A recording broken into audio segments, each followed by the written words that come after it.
vou trazer um artigo que chama How Long Does a Cough Last? É um artigo de 2013, já tem um tempinho, mas quando eu li, acho que tem 1 ou 2 anos, me chamou muito a atenção, porque ele faz uma associação entre uma pesquisa de opinião e uma revisão sistemática. Então eles entrevistaram 493 adultos e perguntaram em 3 cenários diferentes, com tipos diferentes de tosse, com sintomas diferentes, o tempo de duração dos sintomas que as pessoas imaginavam, né, quanto tempo duraria aquele quadro de tosse, e perguntaram se elas acreditavam que um antibiótico poderia reduzir, alterar esse tempo.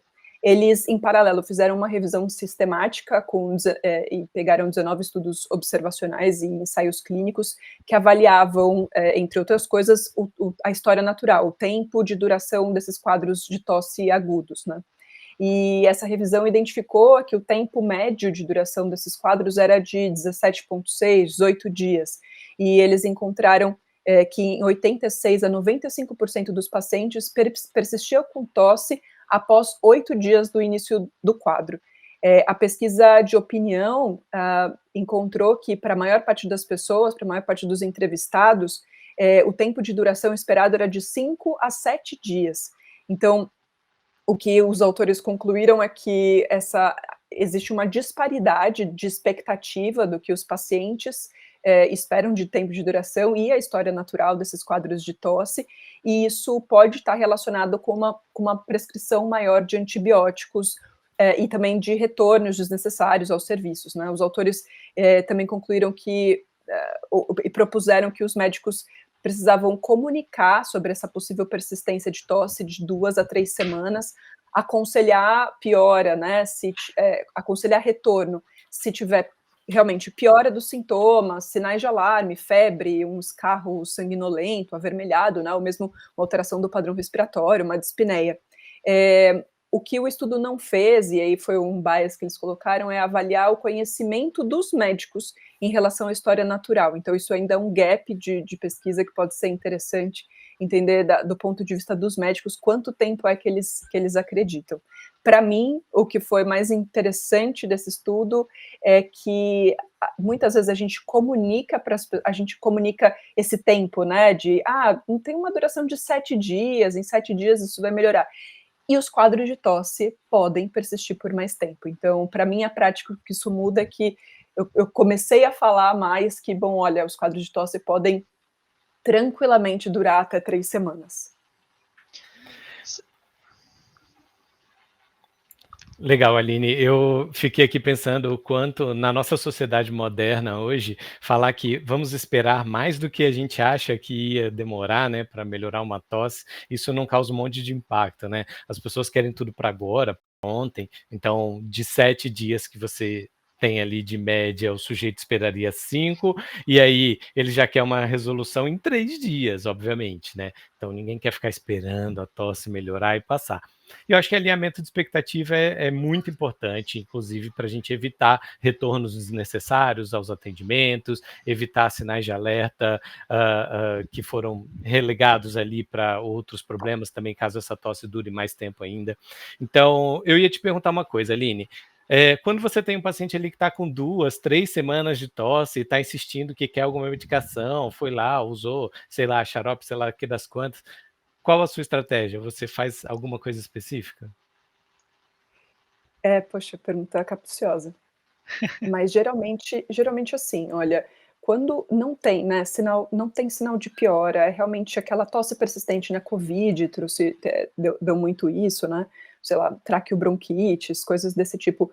Eu vou excluir todos os sinais de alarme e tentar ir pactuando, né, olha, a gente não está pensando aqui num quadro de pneumonia ou né, alguma piora relacionada, né, enfim, a um quadro bacteriano, eventualmente.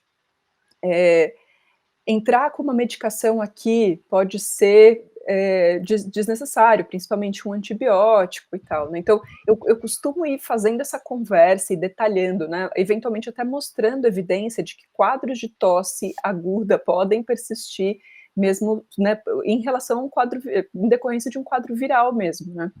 E aí, bom, tentei o mel, tentei a a a lavagem nasal, tentei essas coisas, não melhora, eu vou tentar realmente, compartilhar aí, né, eventualmente vou lançar mão de um xarope, assim, né, mesmo a gente tendo pouca evidência ou nenhuma evidência para isso. Eu Já Mas também acho que tem uma gosto de faço isso. coisa. colocar. Pode falar, pode Perdão, ir. Lu, só para fazer um comentário aqui em cima disso, porque acho que tem. Você falou de lavagem nasal, Aline, e inalação, e a gente tem uma evidência que isso vai ter um impacto legal, né? Melhorar a qualidade do ar que as pessoas estão respirando com inalador, com soro fisiológico. Mas isso é chato, né? Isso é mais difícil de fazer do que tomar um remédio, tomar um comprimido, tomar um antialérgico, xarope. Então eu tenho a impressão que as pessoas, elas, como o Luciano falou, querem opções mais simples e mais rápidas. Então, na hora que eu pergunto para as pessoas se elas estão fazendo inalação, estão fazendo lavagem nasal, é muito comum as pessoas falarem que não estão. Então, eu acho importante também corresponsabilizar, né? Assim, não é jogar toda a culpa em cima do paciente, mas de falar, não, mas a gente quer fazer uma melhora aqui, a gente precisa do seu apoio na terapia aqui também. Então, apoio com a inalação, 2, 3 vezes no dia, 10, 15 vezes na semana, e aí a pessoa também entender que ela consegue melhorar isso fazendo coisas, né, que não sejam só tomar remédio. Eu também gosto de usar o soro fisiológico nasal como uma estratégia, concordo que realmente é desconfortável e tem uma adesão relativamente pequena. Mas eu valorizo bastante as evidências, por mais que elas sejam limitadas, do mel. Que entre um xarope que aí já não tem nem evidência de que funciona, o mel ele tem alguma evidência ali que tem algum retorno de melhora aí para tosses, principalmente mais secas, aquelas mais irritativas. Então é uma estratégia legal que eu gosto de usar também, bacana.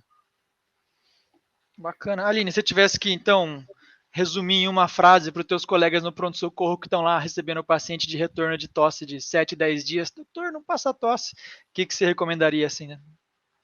Olha, eu ia falar, realinhe a expectativa em relação a isso. Vamos dar um jeito de articular, né, de melhorar a nossa comunicação em relação à tosse, porque acho que é só aí que a gente vai conseguir, né, não ter esses retornos tão recorrentes e essa demanda por antibiótico. E também, né, principalmente, não prescrever antibiótico quando a gente não tem evidência de um quadro bacteriano. Enfim, parafraseando um velho ditado, a expectativa é a mãe da má prática, no caso.